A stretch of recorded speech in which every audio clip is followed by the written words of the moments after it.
বিশ্ববিদ্যালয়ের তরুণ যারা গবেষক আছেন, তরুণ বিজ্ঞানী আছেন, আগামী দিনে তারা বাংলাদেশের বিভিন্ন যে সমস্যাগুলো আছে, বিশেষ করে পরিবেশ, বিশেষ করে পানি সংক্রান্ত বিভিন্ন বিষয় নিয়ে যারা কাজ করে।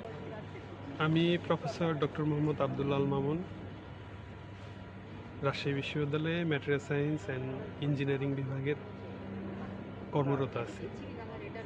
আজকে 10th conference of Bangladesh crystallography অ্যাসোসিয়েশনে আমি এসেছি কনফারেন্সে যোগদান করার জন্য।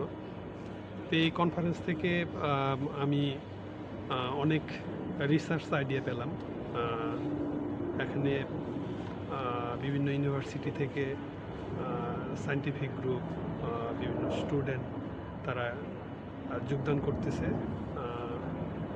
এখানে থেকে আমরা কিভাবে রিসার্চকে আরও ডেভেলপ করা যায়, কী আইডিয়া ডেভেলপ হয়েছে, সে জায়গা থেকে আমরা কিভাবে আরও ফার্দার ডেভেলপ করতে পারি, সেই আইডিয়াগুলো সাধারণত এই কনফারেন্স থেকে পাওয়া যায়।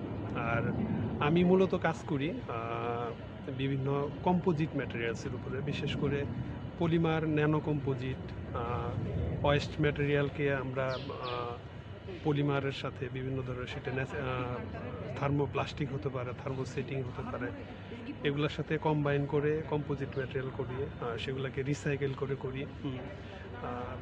সেই আমাদের যে এনভায়রনমেন্টাল বিভিন্ন ধরনের পলিউশন হয়, সেই পলিউশনগুলো থেকে কিভাবে রক্ষা করে ম্যাটেরিয়ালগুলোকে রিসাইকেল করে আমরা সেগুলোকে ফার্দার শেপ দিয়ে আবার সেটাকে রিইউজ করতে পারি, এগুলো নিয়ে আমি গবেষণা করি। তো ধন্যবাদ আপনাকে। হ্যাঁ, ধন্যবাদ আপনাকে।